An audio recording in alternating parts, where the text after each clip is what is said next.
Yan mga kababayan, magandang araw na naman po ulit sa inyo. Magandang buhay mga kapugong biyahero, mga charity viewers.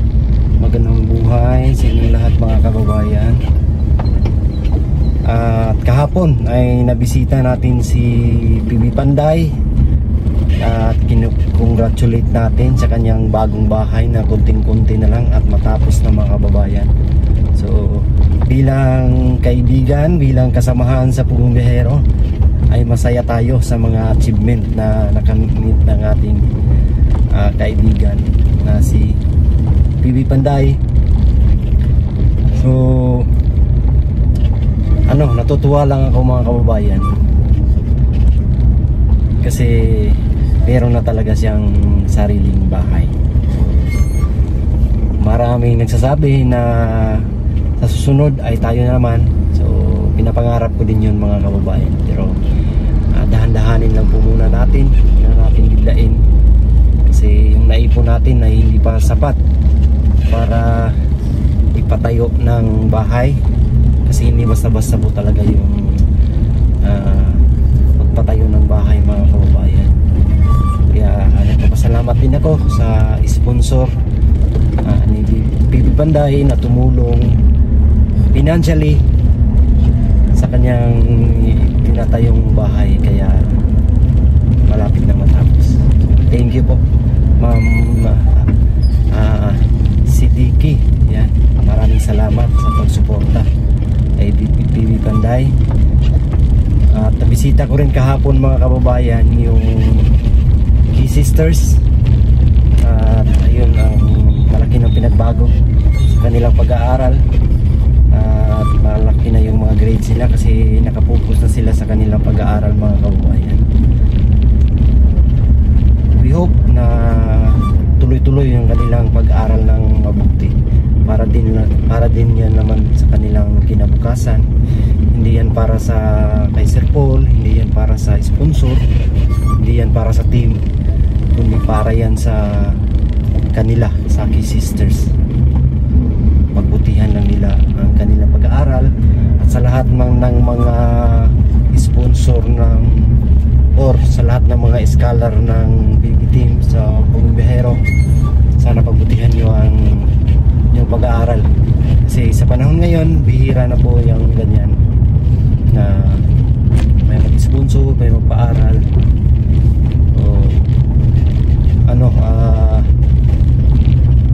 Ang lahat ng bagay na binigay sa inyo ay pahalagahan nyo. Ayun. So ngayon mga kababayan ay dito ako sa mission na naman.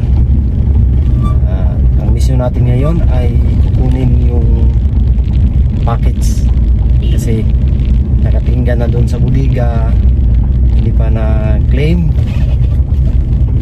Kaya puntahan ko ngayon mga kababayan. So marami kasing budigan nagpadala. Yung iba ay nahatid na nila kasi nalaman na nila yung saan yung address natin. So yung iba naman ay hindi pa, kaya kailangan natin puntahan, kailangan natin mag-iwan ng impormasyon kung saan ang bagong address na ihatid nila yung packages. Kaya samahan nyo ako ngayon. Let's go.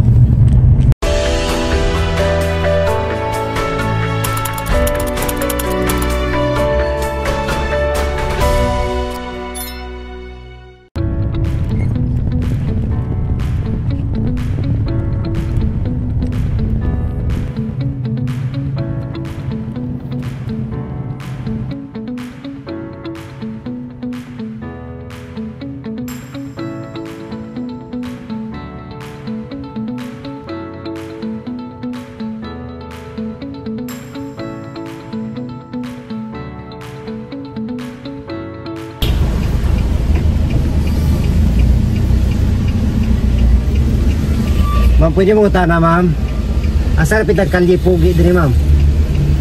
Kalye pogi. Kalye pogi. Kalye pogi. Wala ka balo? Salamat.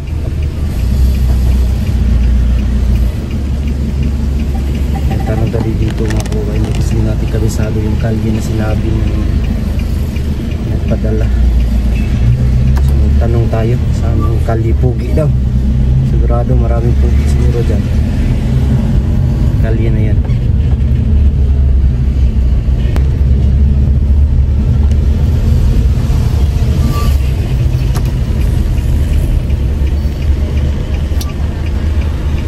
Pwede pumunta na, ma'am.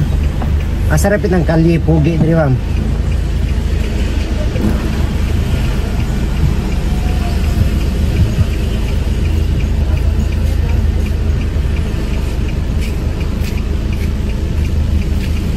Kalye pugi, asarapit, ma'am. Kalye Pugi? Opo. Lay! Kalye Pugi daw, Lay. Ano, dapit?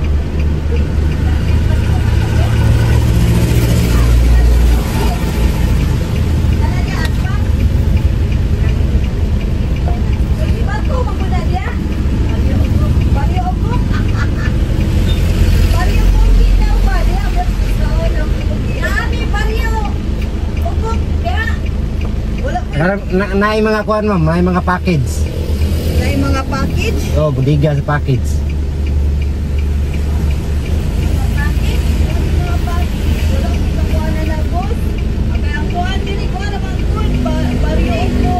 Ang gichat sa kuan naman bago galira kalye pugi. Palipugi. Palibato man noon na din na saan pang diao nga kuan.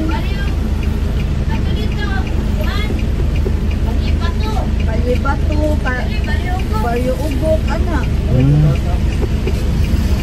Mutan na lang ko sa unahan. Salamat, ma'am. Sige, saunahan, basinada, saunahan.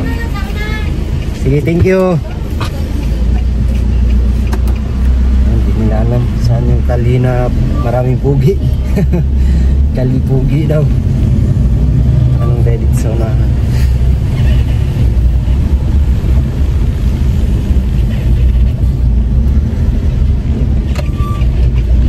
Kali na yan.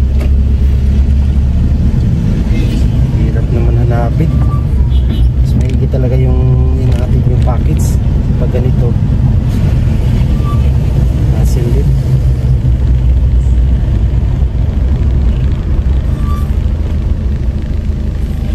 Ma'am, pwede mong utana, ma'am. Asa rapit ang kalye pugi dire, ma'am? Asa ang kalye pugi? Kalye, Kalye pugi. pugi, diri gyapon sa bago. Bago galira. Bago dolira ba ni diri? Diba si diri maka pumunta na dira oh. Kuan daw na diya, baryo bato na na diya. Kay wala man ko nabalaan diri baryo pugi oy. Kalye pugi. Ilagi kalye kana ang sa kanang diri balyo pa mo ni diri ah. Ah, Balyo. balyo. Oo. Sige, ma'am, salamat, ma'am. Utana lang ko sa unahan.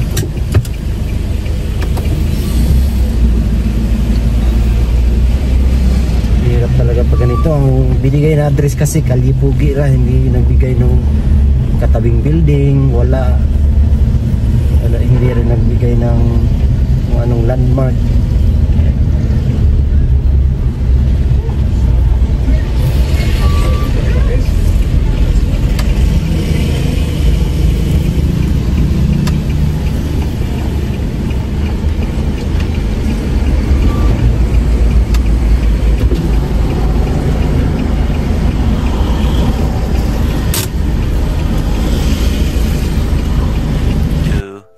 Years later. Yan mga kababayan, magandang araw ulit sa inyong lahat.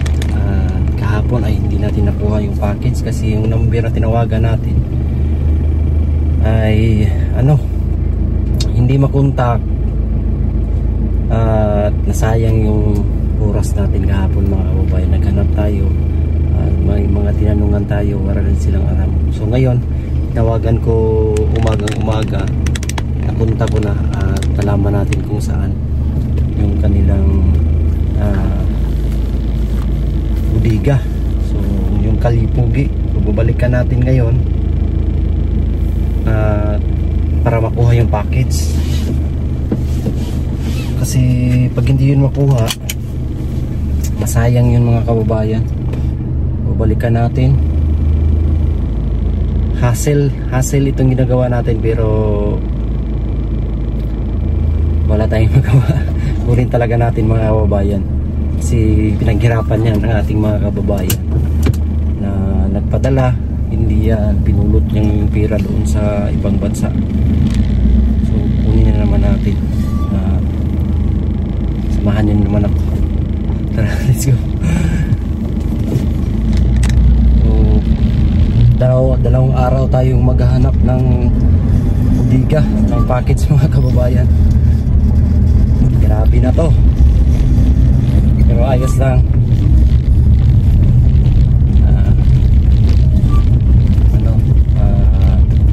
Intindihan natin na talagang mahirap kung hindi sa'yo nakapangalan at hindi sa'yo yung contact number kasi hindi ikaw yung tawagan. Kailangan mo talaga ng mahabang pasensya pag ganito. Kung sa atin lang nakapangalan, walang problema kasi direct yan tatawag sa atin. Deliver doon sa atin. Ito kasi is parang substitute lang ako nito para maklaim talaga yung package. Paghirapan natin kunin. Kaya ang ginagawa ko na lang, marami kasing mga bodega mga kababayan. Yung ibang mga bodega ay napagsabihan ko na o na bigyan ko na ng address ko para sa susunod na may darating na package na nakapangalan kay Mang Ili ay diretso na nilang ihatid sa atin. So ganun yung ginagawa ko. Itong bodega kasi na itong mga kababayan ay hindi pa ako nakakuha sa kanila. So hindi pa ako nakapagbigay ng impormasyon tungkol sa atin, sa ating address. Hindi pa ako nakapagbigay ng address. Kaya ganyan yung mangyari. Ang gagawin natin is kukunin natin sa kanilang bodega. Bigyan natin doon ang ating impormasyon para sa susunod na may darating i-deliver na sa ating mga kababayan. At hiling ko lang din sa mga nagpapadala ng package ay sana po ay iwasan na po natin na magpadala kay Mang Ili kasi deliver po yan sa kanila ay hindi po yan tatanggapin. Gaya ng nitong kukunin natin is pang-apat na beses na nilang hinati doon sa address ni Mang Ili. Walang tumanggap. So yung tumawag ako, napagalitan pa ako mga kababayan kasi ano daw, yung gas nila. So sinabi ko naman na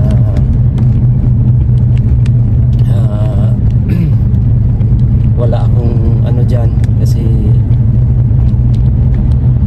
nag-ano lang din ako, nagmalasakit para din naman to sa team mga kababayan at sa mga kababayan natin na katutubo na mabigay sa kanila yung mga pinapadala ng packages.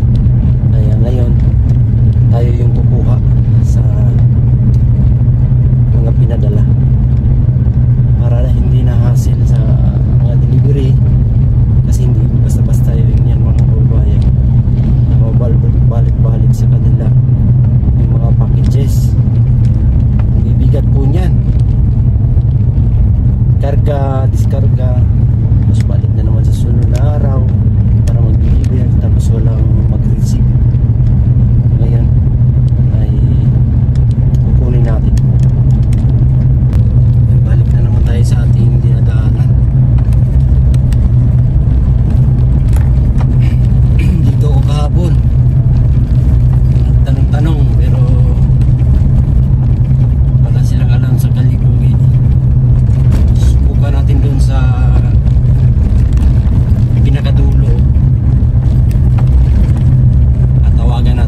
daw yun, yung Kalipugi. Hanapin natin dito yung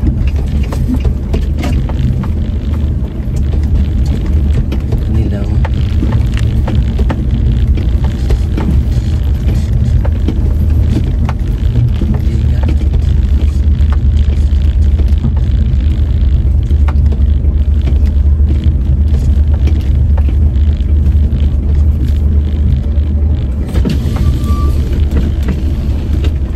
boss, pwede mo tana boss? Saan yung ano dito boss? Yung sa logistics na Balikbayan Baksis? Sa Balikbayan Baksis? Oo. Yung tracking may dire boss? Yung mga tracking truck ba? Grahe. Wala na kadala. Asa mo kuno nga kanto? Kalipugi. Oh, bak.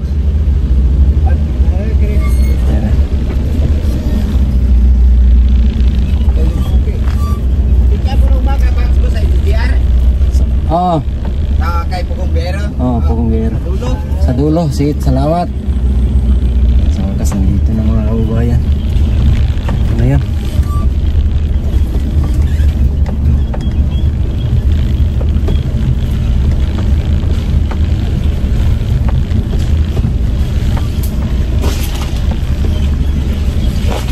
Tapos sa pinakatumoy boss? Pinakatumoy, mato ka dito.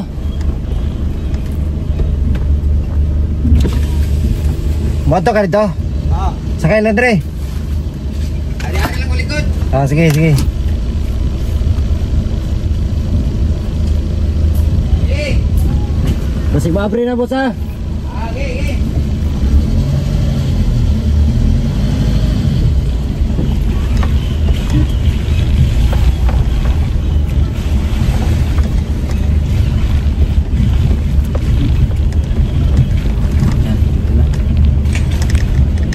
Video pala dito sa dulo. Mga tracking.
Tayo.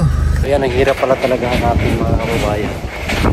Kaya kung wala tayong kontak ay hindi talaga natin malaman kasi nasa pinakaliglig ko dito. Yung ibigan nila sa mga packages. Antayan nilang natin na dalhin dito sa labas para maklim natin mga kababayan.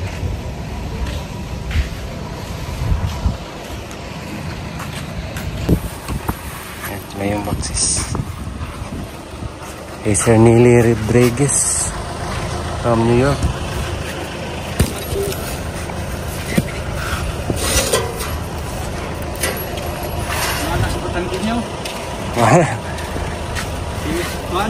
Nasa Luzon. Oo.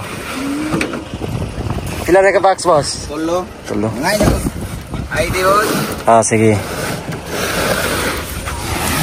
Siguro ba? Tatlo daw to. ID natin. Ikaw na lang nag-pick up. Ako na lang. Salamat po, salamat. Ayan, ito na mga kababayan. Itong isa galing kay Ma'am Telma. Banderil de la Cruz. Karon? Oo, karon. Truck. Tracking. So ito yung isa naman kay Lily Rodriguez from New York. So 2 boxes tapos tatlo lahat. Salamat boss ha. Thank you. So ayan mga kababayan, sa wakas nakuha na natin yung packages na 3 boxes.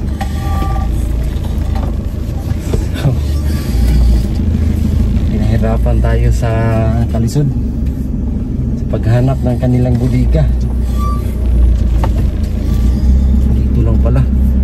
So ang binigay din kasing address sa atin is San Isidro, Buhangin. Pero umalis na pala sila doon mga kababayan. Nandito na pala sila sa Bago Baliera. Kaya hapon ay talagang nasayang yung ating oras. Kasi nag-aantay talaga ako kahapon mga kababayan. Hindi ako umalis.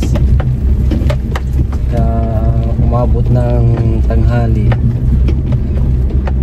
tinawagan ko ng tinawagan, hindi makunta. Kaya napag-isipan kong puntahan. So hinanap ko kahapon saan yung Kalipugi, yung budiga nila. Kaso yung napagtanungan natin, hindi alam. Kaya umuwi na lang ako. Yung umaga naman, ngayon ay umaga pa. Alas 8 pa ng umaga mga ngayon. Ngayon ng umaga is tinawagan natin ulit. At ayun, na-contact natin. O nalaman natin na nandyan yung kanilang bodega. So medyo malayo-layo sa pinagtanungan natin. Kasi yung Kalipugi is ginawa lang para nila yan sa mga tracking. Ngayon makikita natin maraming truck. Sila lang may gawa niya kaya hindi pa nga registered sa sa Google Map.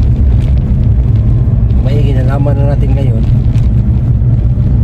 So kung sakaling mag pick upin ulit, alam na natin kung saan natin pupunin yung packages. Ayun lang po mga kababayan. Sa mga nagpadala ng package, maraming salamat po. Kay Ma'am Telma, kay Nili Rodriguez, thank you so much. Yung boxes nyo po ay nandito na, nakuha na po natin. Maraming salamat sa inyo. Suporta po po mahal sa Biyahero. Nagpadala kayo ng packages para sa mga kababayan natin na nagtapos sa buhay. Kaya ang dami-dami na po doon sa pinaglalagyan natin ng package mga kababayan. Hinantay lang natin si Sir Paul pagbabalik na dito sa Davao. Namiss ko na rin yung pag-akyat namin ng bundok mga kababayan. Alam ko na-miss nyo na rin yun. Pagbalik naman ni Sir Paul dito ay miss nyo na naman kami yan kaagad. So antay-antay lang po muna tayo hanggang sa makabalik si Sir Paul sa Davao mga kababayan. So puntahan nyo ang lahat ng TV team